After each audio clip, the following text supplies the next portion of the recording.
Okay, welcome to another morning on this 2009 Penang retreat. And even though I've mentioned so many things about meditation, there's always a few more things to mention. Some of these things which you have heard before on previous retreats, some will be new to you. But even if it's something you've heard before, every time I talk about these things, I always add a little bit more to deepen the understanding of the path of meditation. And one of the very beautiful similes which I've given for meditation, which not only describe the process of meditation, but also make very clear the path of meditation and why it works, is that simile of the 1,000-petal lotus. And for those of you who haven't heard that simile before, you'll notice that a lotus is a very strong symbol of Buddhism. And you'll find lotuses on the covers of Buddhist books. You'll find them on stained glass windows. And you may even know that some time ago there was even a computer company called Lotus. And that was actually run by a Buddhist who used the lotus as a name for his company in the United States. So lotus has been a very strong symbol of Buddhism from the early ages. And one of those symbols of a lotus is the symbol of the 1,000-petal lotus. And I'm sure you've seen lotus in the parks and gardens of a place like Penang. And you may also notice that the lotus is closed up at night.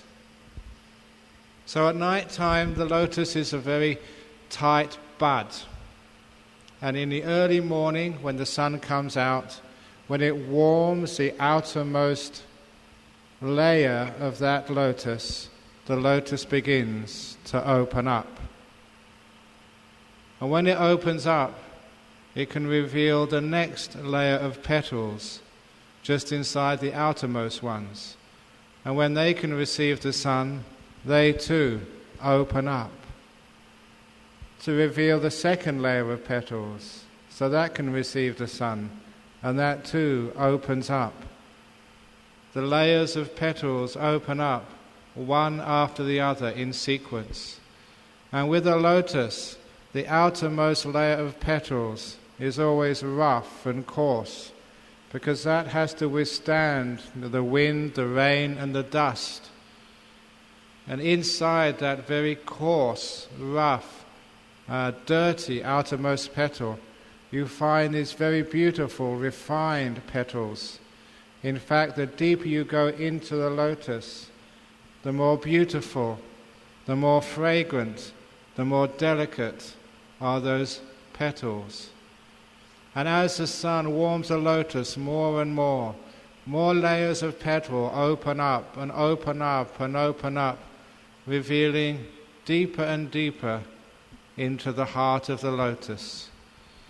And for those of you who haven't heard this simile before, there is the most famous mantra in Vajrayana Buddhism, the Om Mani Padme Hum.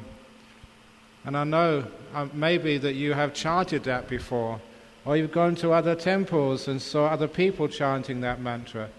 But how many of you know what it means? Sometimes, this is what I was saying about superstition the other night. We can chant all these things, and we don't know what it means. Sometimes, I've threatened, I haven't done it yet, but probably one day I will. When we do the chanting in Pali, sometimes I threaten to do the funeral chanting in Pali at a marriage service. And no one would know what I was chanting, because they would think, oh, the monk is chanting, it must mean for a happy marriage, and I'm chanting the opposite. But nevertheless, people think, oh, the monk's chanting, it must be lucky. So you don't know what I'm chanting. But when we chant Om Mani Padme Hum, it actually means the last word and the first and last words are just the same as Namo. We say Namo Tassa, it just means homage. It's like a sadhu. And the two most important words are the Mani Padme. The other ones are just almost fillers. And Mani Padme means the jewel in the heart of the lotus. Mani is the jewel, Padme is the locative of the lotus. So it literally means like homage or praise or sadhu to the jewel in the heart of the lotus, sadhu. So what is the jewel in the heart of the lotus? Now you can get back to my simile of a lotus opening up leaf by leaf, petal by petal, as you go deeper into the heart of the lotus. And in the middle of that lotus, according to this simile, is this priceless jewel, right in the middle, the heart of the lotus. And so your job to get that priceless jewel is to open up the lotus, petal by petal, layer by layer, until you get to the very heart, the center of the lotus, and see the jewel in the heart of the lotus. Now what that means in practice, you know what the lotus is?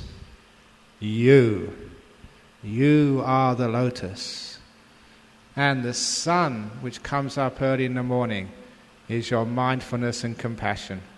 The two join together, mindfulness and compassion.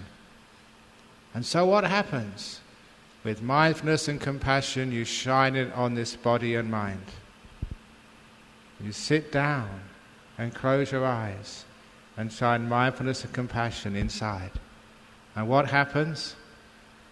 The sloth and torpor and the dullness, the restlessness, this coarse outermost layer of you slowly opens up.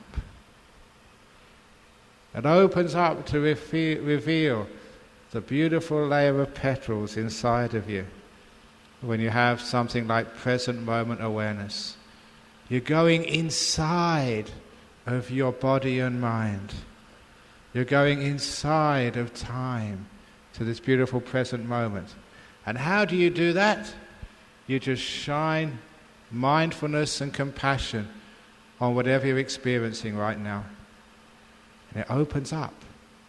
And this is the experience when you first start meditating. It might be boring, it might not be all that pleasant, but as your lotus opens up, the petals actually are quite beautiful. The outermost isn't beautiful. When it starts opening, you start going inside. It's beautiful, fragrant, and very delicate. So there you have the beautiful petals of present moment awareness, just being here right now. So how do you go to the next stage? You just shine more mindfulness and compassion on the present moment. And in its own time, according to nature, according to cause and effect, that layer of petals called present moment awareness opens out to reveal what's inside the present moment. And you know what that is called? Silence. The mind becomes so still and so beautiful and so powerful, because that's the layer of petals inside the present moment awareness. Now the reason I love this simile is because you don't do anything to get from one stage to the next. You just stay with the stage you're already on and go deeper into it. So in order to get silence, you just stay with the present moment and go deeper and deeper and deeper into the present moment. As if there's the present moment, a layer of petals, and it opens out. And you see right inside the present moment is the silence. And so you just stay with the silence. You don't do anything. You just shine your mindfulness and compassion on the silence. And in its own time, that opens out to reveal your breathing, the feeling of the breath. And if you do it this way, you'll find when that layer of petals of silence opens out and you see this breath, it's always very beautiful and subtle. But then, you're just watching the breath go in, go out, go in, go out. And soon, just by shining mindfulness and compassion on this breath, that too opens out to reveal the next layer of petals inside the breath petal. And that we call the delightful breath. And here those layers of petals are very beautiful and deliciously fragrant. And they are quite subtle. Sometimes when you first get to even that stage of the delightful breath, it might be too subtle for people and they think there's nothing there to watch. They wonder, what should I do? The answer is, do nothing. Just keep shining your mindfulness and compassion, and you find that so-called nothingness is this delightful, beautiful breath. A little bit different than the breath you've known before, but still it is the breath, only very subtle and very peaceful and very beautiful. Because that's right inside the ordinary breath. All you need to do is to shine compassion and mindfulness and just wait for it to open up. And then you're watching this beautiful, delightful breath.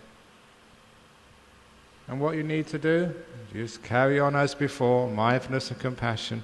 That is the sun warming everything. And after a while, it opens up. And as it opens up, it reveals the next layer of petals.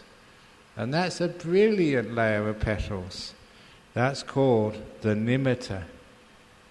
And that lies right within the beautiful breath. Now I'll pause here for a minute because there's a problem which people have when they first experience nimittas. And that problem is that once a nimitta arises, sometimes it's not that stable. And people think, should I go back to the breath or should I stay with the nimitta? And it's wonderful to visualize a nimitta as just a layer of petals, but still surrounded by the previous layer, by the breath. So the breath is outside as it were, just holding the nimitta. And you don't know which way to go, whether the petals are going to close up and the nimitta is going to disappear, or whether the petals of the beautiful breath are going to open up to reveal the nimitta fully. It's sort of halfway in between. The breath petals opening up to reveal what's inside it, or the breath petals closing up and you lose the nimitta. But whatever it is, just let nature take its course. Don't do anything. The only thing you can do is to be still and maintain your mindfulness and kindness on what you're experiencing. And after a while, all that happens is the beautiful breath, it does fully open, and that reveals the nimitta, and it stays there. Now remember, the deeper you go inside the lotus, the more delightful, beautiful, amazing are those layers of petals. And this is a very, very refined layer of petals, incredibly fragrant, beautiful, blissful. And so you have a nimitta there, and what do? Again, absolutely nothing. Don't try and control or work with any lights in the mind. It doesn't matter what color they are. Just keep shining the mindfulness and compassion until that layer of petals, again, opens up. And as it opens up more and more, you will find...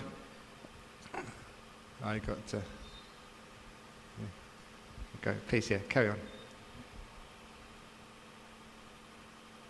So as the layer of petals opens up more and more, you will find that inside that outermost layer of layer of petals calls a delightful breath.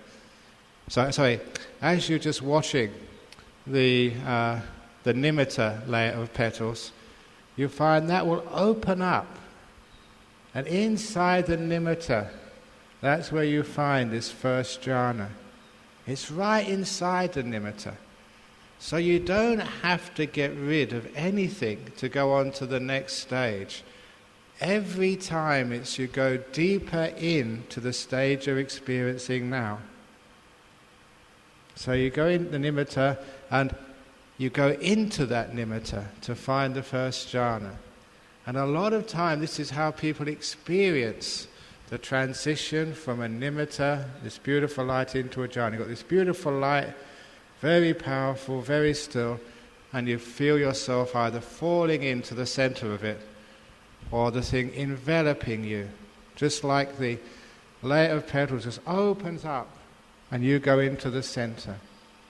Now by this time, with the first jhana, you really are experiencing something wonderful and profound. Here again, your body has disappeared, you can't hear any sounds, and what are you aware of in the jhana? Just incredible bliss. And my marketing slogan, to make it very interesting for each one of you, is that this is a bliss better than sex. And when I mention that, very many people are interested. I'm just being down to earth. I know what people are interested in life. And sometimes people say, well, can lay people get into these stages? Of course, yes. And the reason why I say it's a bliss better than sex is one of the first times I got into these beautiful stages of meditation was when I was still a student. And I had a girlfriend. And, I'm being honest with everybody that I slept with her. And I left her in the town of Gloucester and went off to a retreat, and a few days later had this beautiful meditation. And I compared it. Which was better, having the meditation or sleeping with your girlfriend? And actually, there was no comparison. The meditation was much better. And that really shocked me. What I remember afterwards, I think, why has no one told me about this before? You can have much more fun in meditation than with a girlfriend. And that's only the start. So now that's what you've got to look forward to. If you get into these meditations, this is going to blow you away. This is real big time bliss and ecstasy. But it's not just for the sake of the pleasure of it. It's for the sake of understanding why was that so powerfully blissful. Because sometimes people complain, this path of jhana, it's just samatha, it's just making the mind peaceful. You're not getting any insight out of this.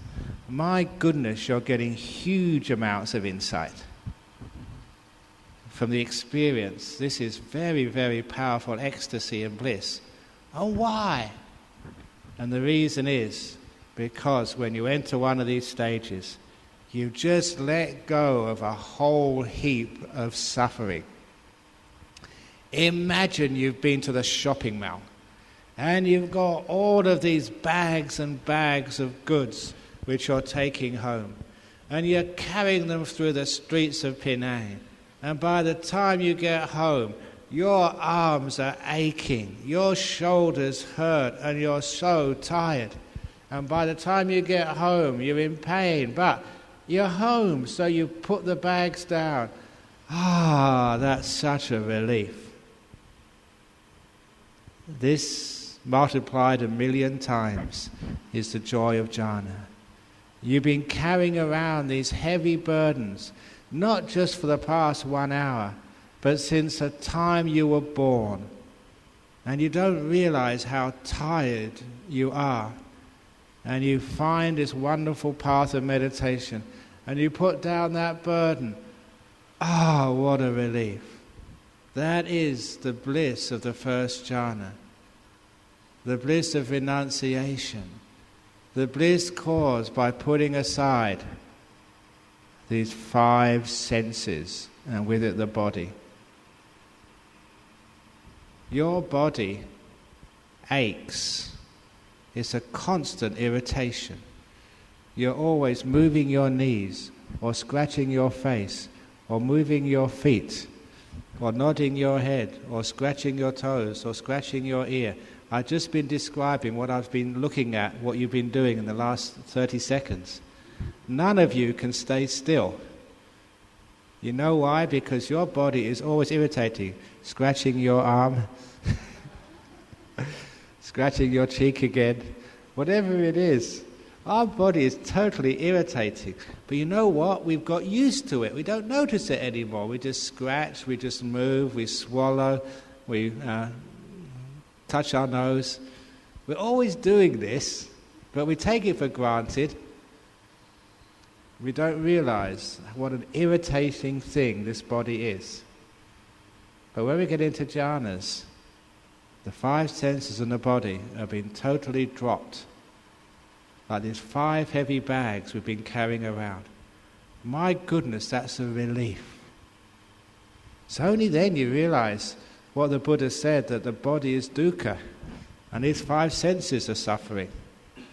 You don't know that until you've dropped them. And it's such a relief, it's such a freedom. It's like going out of a prison. I'm free. And that's the experience of bliss in the first jhana. So not only do you experience incredible pleasure, but you can't help by asking yourself, why?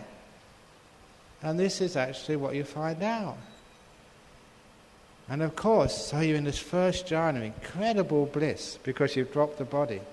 This amazing layer of petals, which you've never seen before, which actually very few people see. The most amazing, beautiful thing you've ever experienced in your life. And then what happens? Just with mindfulness and compassion, you've been doing this automatically, you can't stop now. And that layer of petals called the first jhana opens up to reveal this incredible layer of petals called the second jhana. Even more beautiful, even more profound and subtle. The second jhana. And you know what's been dropped there? As I said the other day, what's been dropped there is your will. Your ability to choose, to do things. All your likes and dislikes have disappeared. And the way Ajahn Chah described it, he said it's like a person who's been born with a rope around their neck. And that rope is being pulled tight by 2 invisible demons. And it's always been tight around your neck, so it's hard to breathe. And one demon is called like, and the other demon is called dislike. And that's been choking you all your life. You like some things, you dislike other things. Stops you being free. And now, in this deep meditation state, those demons have let the rope go. I can breathe at last. I'm again free, and it's such a relief not to have any likes or dislikes. No more I want to do, no more I don't want to do. Where all the will and the craving, which have irritated you more than your body, have now stopped. And that becomes the bliss of the second jhana, an even deeper layer of petals. And what do you do next? You know, we're only started on this journey. The best is yet to come. And sometimes when you're on this journey, you can't believe, surely there can't be anything more than this. And that's a problem for some people. Because some people, they get into one of these jhanas and they think they're enlightened. Quite understandably so. But there's more to come yet. And inside that second jhana, unbelievably so, there's a third jhana. That layer of petals opens out, and in its middle, a very, very refined layer of petals. It's just taking happiness to a totally different level. Because before that, what we thought as happiness had been tainted by this thing we call pity. Now, I'm getting too difficult to describe what these things are like. You have to experience them. But in that third jhana, there's something missing. Every time you've been happy, in joy, there's been something there which gave it a sour edge. And that's been taken away.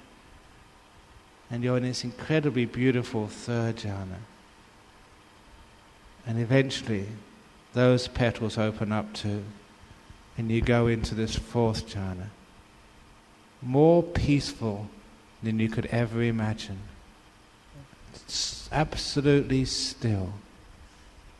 For those of you who have been aspiring for peace of mind, this is where you know how deep peace of mind can become.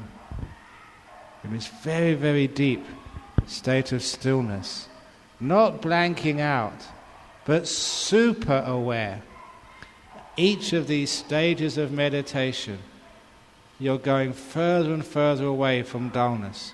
It's like you really are waking up now. It's as if what you thought you were awake, you were really asleep. Now your mindfulness is super strong, fully aware, but not moving, experiencing the deepest of peace. So a person in fourth jhana, they ask afterwards, what was I aware of? And the answer will be, peace, the deepest peace I've ever known. That still is not the jewel in the heart of the lotus yet, because there's a few more petals to open up, and these are just the most refined and subtle petals. This is what we call the immaterial states, because as that fourth jhana layer of petals opens up, inside we see the end of space. When we talk about space, and sometimes people say it's infinite, sometimes it's nothing at all. If you can understand that, similar to present moment awareness, this is the best simile I can give to allow people who haven't experienced these states to understand them. In present moment awareness, once you're meditating, you go into this now. There's no time at all. There's no past, there's no future, because you're in the now. What time means? Time means a distance between the past and the future, between the past and the present, or the present and the future. It is only the present. There's no more time. And also, for those people who experience present moment awareness, and some of you have, you meditate for 10 minutes, 15 minutes, half an hour, and it is timeless. You can't notice the passage of time. It's like you have all the time in the world. And one of the same experience. There's no time, an infinity of time. It's time not measurable. Now, if you understand that concept, you understand why the first immaterial state is space, unmeasurable, both infinite and nothing at the same time.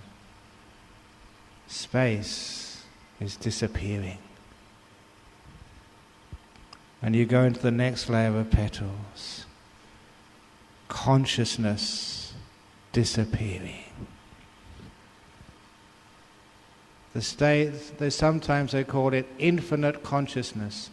I prefer unbounded or unmeasured consciousness, where consciousness, just like in the present moment, where time disappears, in this state, consciousness is disappearing.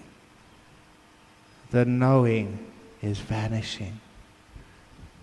Now that's a very subtle layer of petals. But that's still not the end. Because that opens up. And what's inside? Nothing. The great emptiness. Even nothing is now disappearing. And now, of course, you get into such refined states, you have to experience these to get a handle on them. These are like petals which aren't petals. And this is standard Theravada Buddhism. And sometimes you think, my goodness, Ajahn Brahm is talking about Zen. He's starting to mention emptiness, that's Mahayana.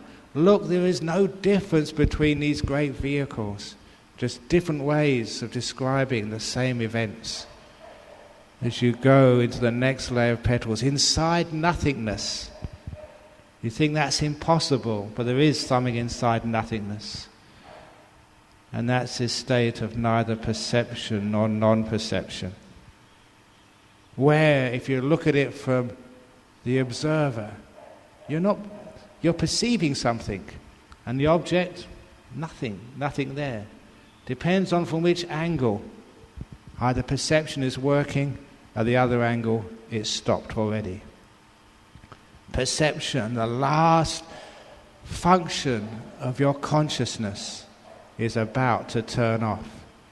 That is the last layer of petals. The innermost layer is about to open up. And inside the last layer of petals, there you find the jewel in the heart of the lotus. The thing about which the Tibetans say, Om Mani Padme Hum, worship that jewel in the heart of the lotus. And you know what that is?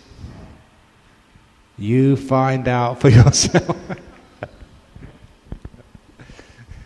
Of course you have to find out for yourself. You can say nothing, you can say emptiness, you can say Nibbana, but what does that mean for you anyway? Now, the great thing about that simile, which I've described to the very end, is that jewel in the heart of the lotus is in the lotus all the time. Enlightenment is right in the center of you in this moment. And your job is just to uncover it, to allow all these different layers of your body and mind to open out, to reveal what's inside.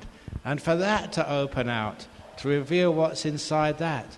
And for that to open out, until you go deeper and deeper and deeper into what you already are experiencing. So you don't need to move to anything else. Imagine that sun shining on the lotus, and a cloud comes across. So the sun goes out. And what happens to the lotus? It starts closing up again. All you need to do is stay with your mindfulness. A cloud coming across is like you're restless. You go move into something else. What should I do next? Let's go try some other method of meditation. No, you stay with what you're experiencing now. And you stay there long enough with patience, it has to open up. So that's what I say even with dullness. Stay with the dullness. Make peace with it. Be gentle, be kind. You stay with dullness long enough, it has to open up to see what's in the middle of it. You don't need to get rid of it. Just go deep inside of it. You get present moment awareness. You don't need to do anything to say, now I should watch the breath or now I should do metta meditation. Go deeper into the present moment. Inside the present moment is silence, breath, beautiful breath, nimittas, jhanas, enlightenment. It's right in the middle of what you're having right now. So the path of meditation is never going on to another stage. It's never going on to the next stage of meditation. It's always going in and in and in to the next stage of meditation. Always remember that. And then you have a great advantage in meditation. You know what I have to do? Stay where I am and go deeper into it. Go deeper into the present moment. Deeper into the silence. Deeper into the breath. And when a nimitta comes, deeper into the nimitta. And that's all you need to do. That means that simile of the lotus is actually showing you what happens and what to expect. After a while, as you go deeper into this moment, it gets more beautiful, more delightful, more powerful, and unfortunately more exciting and more fearful. It has to happen. But those of you who get afraid because these things are incredibly powerful states of mind. Please feel reassured that even the Buddha felt afraid before his enlightenment. It says in the Mahasatchaka Sutta, this is the Bodhisattva before he became fully enlightenment, saying, why am I afraid of those jhana states which have nothing to do with unwholesome things? Even the Buddha was afraid. Why? Because they're very, very powerful. Immense bliss and happiness. And sometimes, I'll just give you some personal reflections.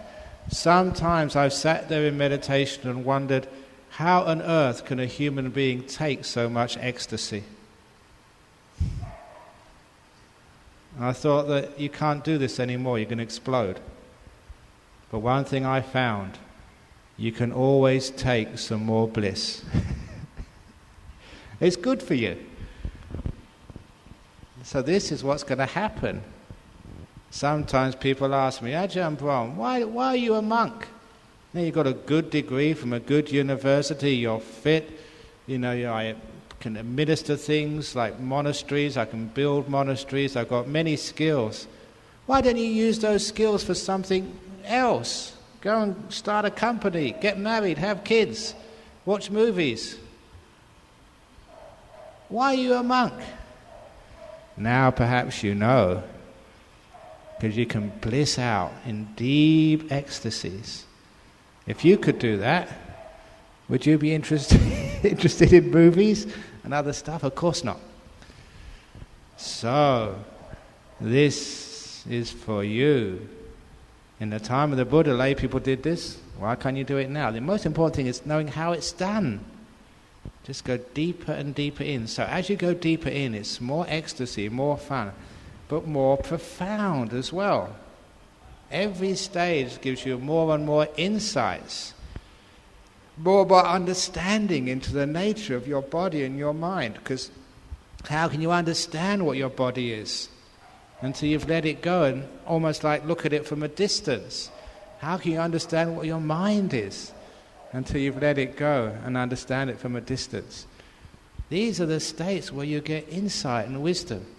But you do have fear because they're very powerful. You do get excited because they're very enjoyable. But don't worry.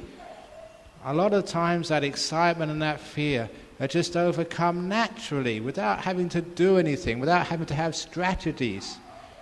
Simply what happens is, as far as fear is concerned, it looks powerful. You don't know whether you can handle it or not, but my goodness, it looks delightful. So it's like you're looking through the door. And inside it's just so much fun, but it's a bit scary. But it's so much joy, but you're a bit afraid. But it looks so wonderful, but who cares, I'm going. And that's what happens. It's the bliss, the joy pulls you in past fear. You can't resist it. And that's what happens. So don't worry about the fear. After a while, just the whole momentum of meditation will just push you past it. And as for excitement, you blow it a couple of times because you get excited. A nice nimitta, or you're about to go in a jhana and you get excited. But don't worry, because after a while your mind will say, look, I'm not going to blow it a third time. This time I'm really going to relax and go for it. And you can hold your mind still, just for those few seconds, to overcome the excitement and go straight in. And once you're in, oh, this is nice. Ooh, this is wonderful. I'm so glad I'm a Buddhist who can enjoy these states.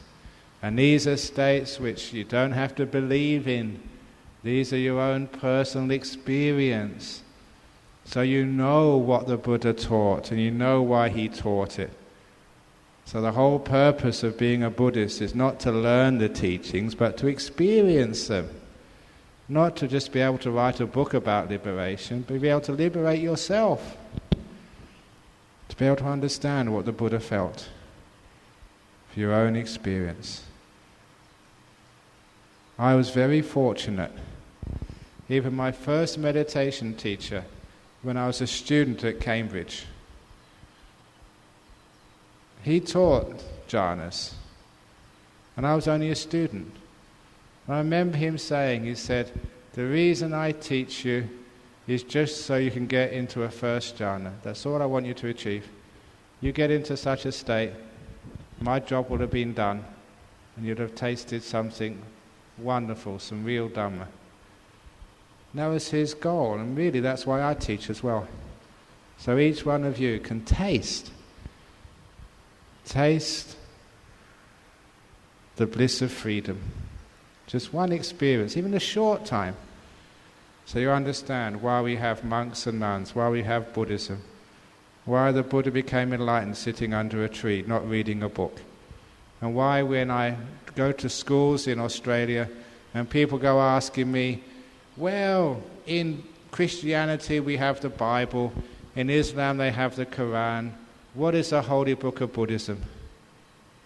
And I always answer, meditation. That's the holy book of Buddhism. It's not a book written on paper, but a book which is written in your heart. Not something which you can put on the internet, on Google Books, but something, Google Books is where they try and put all the books on Google so people can read them for free. No, it's all, I'm pretty up to date sometimes. No, it's written in the deepest of meditations, there in your heart. And that's what we really want to read. What is peace? What is freedom? What is joy? So there you become a real Buddhist. So that is the simile of the 1,000-petal lotus. It shows you what's going to happen. And my goodness, it's fun. You've got a lot of happiness and joy and bliss and freedom to look forward to. And some of you might think, well, yeah, maybe if you're born, as a meditator like Ajahn Brahm was, maybe, that if you've been a monk in your past life or a nun in your past life, but me, you might think, no, I will never do these things. Remember, in the heart of every lotus is the jewel. Surrounding that jewel in the innermost layers are these jhanas. Even if you look at a lotus and on the outside it doesn't look very promising. You look at Angulimala, a serial killer. You look at Patachara, a psychotic, totally mad. You look at Bada, the hunchback. You look at, what was her name, the prostitute, the Ambapali, the prostitute. You look at all these people from all the different walks of life. People who had far more obstacles than you have. They managed to become enlightened. They managed to open up their lotus. So if they can do it, can't you? Are there any serial killers in the audience? Are there any psychotics like Patachara, totally out of her skull? They managed to do it. So surely you can.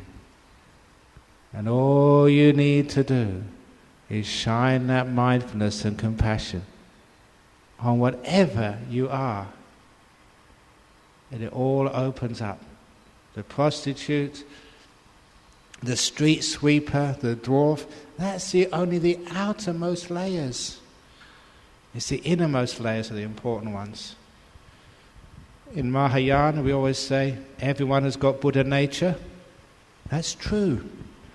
Everyone has got the jewel inside of themselves. And our job in meditation is to open ourselves out. Let go of the outermost to get the innermost. Let go of the innermost to get even more inner. Until there's nothing left. So, next time you're meditating, you sit down there, I am a lotus. I am a beautiful lotus inside, even though the outside looks pretty mucky and yucky. But inside is something really wonderful. And allow that to all open out just by shining the sun of mindfulness and compassion continuously on this moment. Restlessness, sloth and torpor, craziness, psychosis, you think you're going out of your skull. Just be mindful and compassionate of that. Don't fight, make peace, be kind, be gentle. And you'll experience your lotus opening and opening and opening. That's the path of meditation. The inward path, the path of discovering what's right in the center of each one of you. So, any questions or comments about the lotus simile? Oh yes.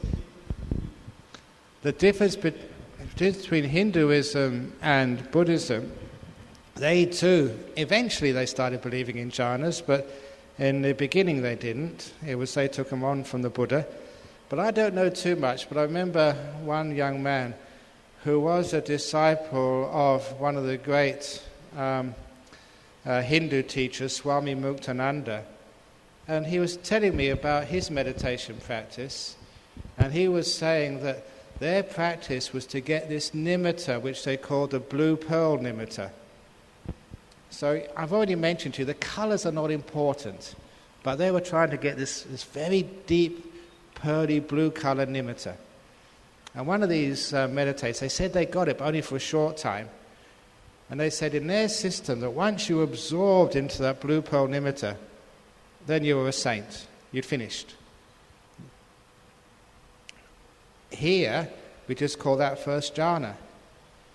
So really, that many of you, you've chosen the wrong religion. You should be in Hinduism because you can become a saint much more easy.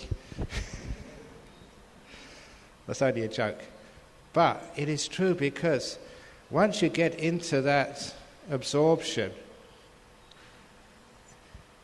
some of the characteristics of this is you are so gone. A lot of time people think they've disappeared, there's no self left. And number two, you've got this incredible, powerful bliss which you've merged into.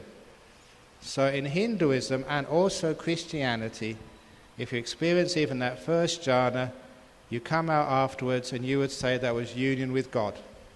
You disappeared and your union with this powerful, immense, blissful force. You're just one with love, as other people call it. But as a Buddhist, you realize, oh yeah, just first jhana. There's much more to come.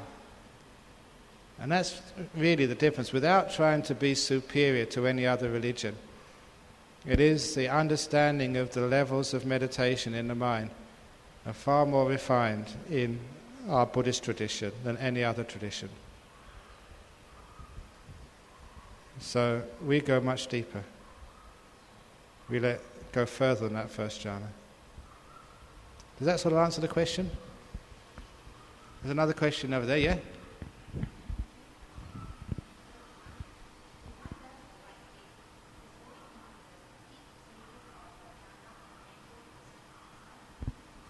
Yeah, so you go, I think, you do the right thing, you go deep, deep, deep, deep, and you go all the way in. A natural process. It is very much a natural process, and after a while, once you become a skilled meditator, your job is just to make sure you don't interfere with the process. Basically, you don't do anything. Now that seems a bit strange, because people, yesterday they asked a good question. Well, if that's the case, what about things like right effort, which is one of the factors of the Eightfold Path? Here's Ajahn Brahm coming along saying, just do absolutely nothing. But you'll find that many of the great teachers also said that. I remember Ajahn Chah, the first year I was with him in his monastery in Thailand, he said something which was totally, off the wall. It was just totally ridiculous. It made no sense to me at all. He said, Wat Ba Pong, his monastery, was a mango orchard. And he said, the mango trees have been planted by the Buddha himself. And he said, this is Ajahn Chah speaking, he said, these mango trees are now mature and they're dripping with ripe mangoes, so delicious. And he said, you monks these days don't have to do anything. You don't have to climb the trees to get the mangoes. You don't have to throw sticks up to get the mangoes. You monks, all you need to do is to open your hand and a mango will fall into it. And that's what he said. And I thought, that is ridiculous. I went out there to open my hand and no mango fell. If it did fall, it fell over there, not in my hand. What the heck was he talking about? And of course, now you understand what he was talking about. The tree is the Dhamma. The mangoes, the jhanas, enlightenment.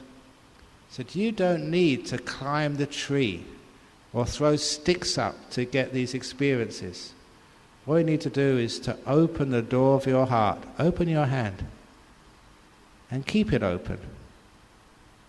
And the first jhana, second jhana, third jhana, all enlightenment, they just fall right into your hand. If you try climbing the tree, you'll never get any mangoes. If you throw sticks up, no way will you get any mangoes. Thank you. Do you understand? It's that wonderful effort of stopping, of restraining, of learning how to do absolutely nothing, so that your mindfulness and compassion just continue to shine without moving. And it is natural. When the sun continues to shine, the lotus keeps opening. So does that answer your question? Yeah.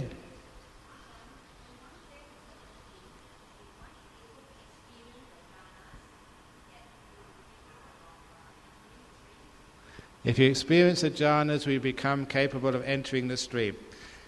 You are increasing your chances immensely of entering the stream. So if you've got a jhana, you have to be very dumb not to enter the stream. Because it's right in front of you. However, I should add that in order to enter the stream, it's not just having the jhanas, it's also having a bit of understanding of what the Buddha taught, which is the difference, as you said earlier, between, say, a Christian or a Hindu achieving a jhana and a Buddhist achieving a jhana. Because a Hindu or a Christian will think that that's God and their union with the divine, because they have a God idea. If you have the Dharma of the Buddha, teachings such as Four Noble Truths, Eightfold Path, Anicca, Dukkha, Anatta, then when you get into that jhana and you come out afterwards, you will see that experience in the framework of the Buddha's teachings. Well, the Buddha actually said that where there is wisdom and jhana, when they get together, that's where you're in the presence of Nibbana. Verse 372 of the Dhammapada. Nati jhanang apanyasa, panya nati ajayato, yam hi jhanang cha panya cha sawe nibbana santike. I don't know much Pali which I can recite off the top of my head, but there is those phrases which I learned because they're just so wonderful. It means there is no jhana without wisdom. You have to learn how to let go and understand what letting go is. That's why I have to teach. You won't get those jhanas otherwise. Nati jhanang apanyasa. There is no jhana for one without wisdom. Panya nati ajayato. There's no wisdom without jhanas. Yam hi jhanang cha panya cha. But in the one who has jhanas and wisdom, the two together, satwe nibbana santike, they are in the presence of nibbana. They're knocking on the door. They've got the two keys. So the chances of you getting into seeing nibbana, getting to be a stream winner, are very great. If you're missing one of those, if you've got jhana but no wisdom, you haven't really studied or understood the Buddha's teachings, you're going to miss out. If you've got all the wisdom, you're a professor of Buddhism, You can translate from Pali to Chinese to Sanskrit to English, but you've had no jhana, still you can't become enlightened. You need the two together. And as Malaysian Buddhist, I'm very impressed that you have very good wisdom. You go to Dharma schools, you could go to lectures, you've got a huge number of books. So you have all of the knowledge, the wisdom. The thing which is missing is the jhanas. You put that in there, the two together, something's going to happen. So yeah, you need the both there. And the thing which is missing is the deep meditations of jhanas. That answer your question? Any other questions? Yeah?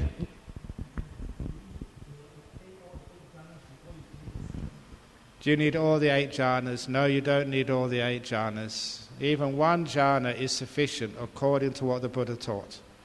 However, the more jhanas, the better. In other words, the more power, the more you're increasing your chances. One lottery ticket is enough to win the lotto. But if you have 8 or 9, you're increasing your chances. Yes?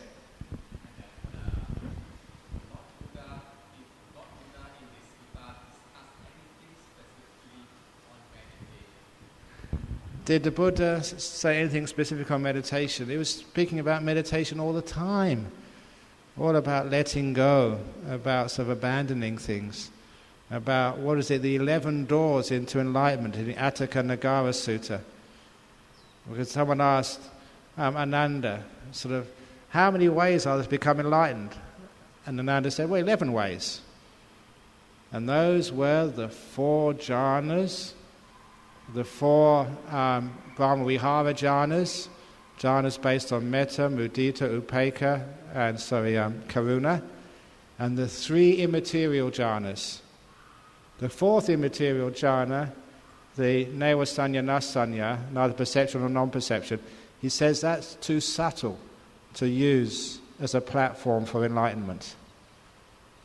It's just far, far too subtle. Everything else, yes. And those were the 11 ways, all based on jhanas. So Buddha kept on talking about that. He said, again, it was Ananda was asked by a person just after the Buddha died, what type of meditation did the Buddha praise? This is the Gopaka Moggallana Sutta. What type of meditation did the Buddha teach and praise? And Ananda said, only 4 types of meditation. What were those 4? First jhana, second jhana, third jhana, fourth jhana. It's all about meditation, jhana, jhana, jhana. So it's great that you read those suttas for yourself. They're in the library, and they've got very good English translations. I'm sure they're good Chinese translations as well. You can read them in the Agamas, in the Chinese Mahayana versions. They're pretty much the same, all giving the same teachings. That's actually one thing, interestingly. Historically, I've noticed in the last 20 or 30 years, especially Mahayana and Theravada, we're coming so close together. It's almost like we were brothers separated by many thousands of miles, separated by history and geography. And now when we're coming close together, we see we share so much that we are real brothers and sisters. So the separation between Mahayana and Theravada is just disintegrating, in our lifetimes, which is a wonderful thing to see. Yes?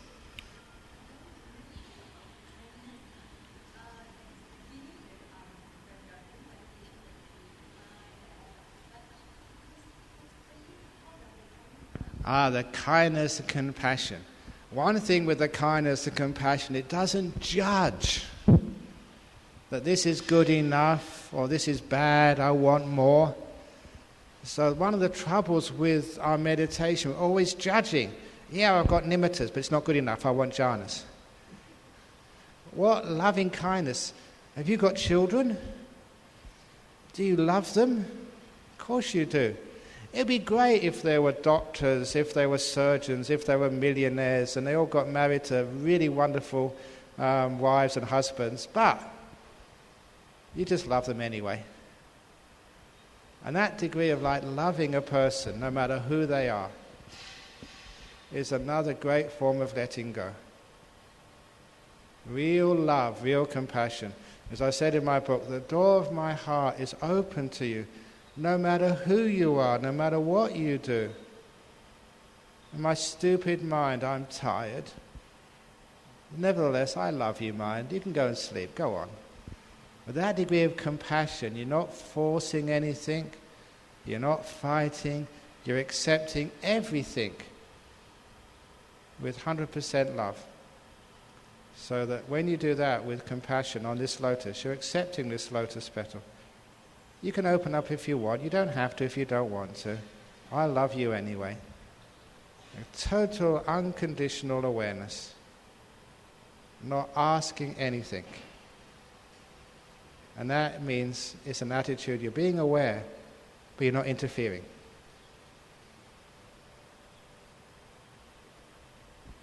So don't forget compassion. It's not just a fun thing to do, it's an essential part of the path. Without it, you never get into jhanas. And sometimes, being a teacher and watching students develop their meditation, you can see that some people do it really well and they get very deep very quickly. Some people take more time. And after a while, being a teacher, you start to get to know that the people who are really kind and compassionate, they're the ones who go very fast. It's just their nature. The ones who are very fault-finding, they're always telling you off, you're not sitting right, you should be sitting in that place, sitting this place, you're making too much noise when you're eating. All those people who find fault, they're the ones who have a very difficult time getting into meditation. So, be kind to each other on this retreat. If someone starts speaking, don't say, shut up, bad yogi, bad yogi. You never get into meditation that way.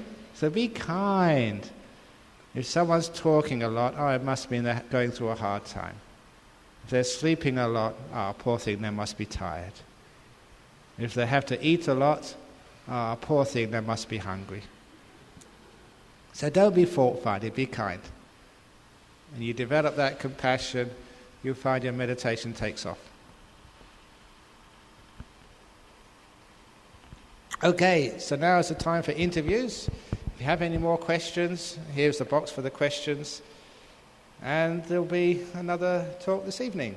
So, remember, 1,000-petal lotus gives you a great simile of what you're doing here, just opening out. Open, open, open. And the deeper you go, the more fun it gets.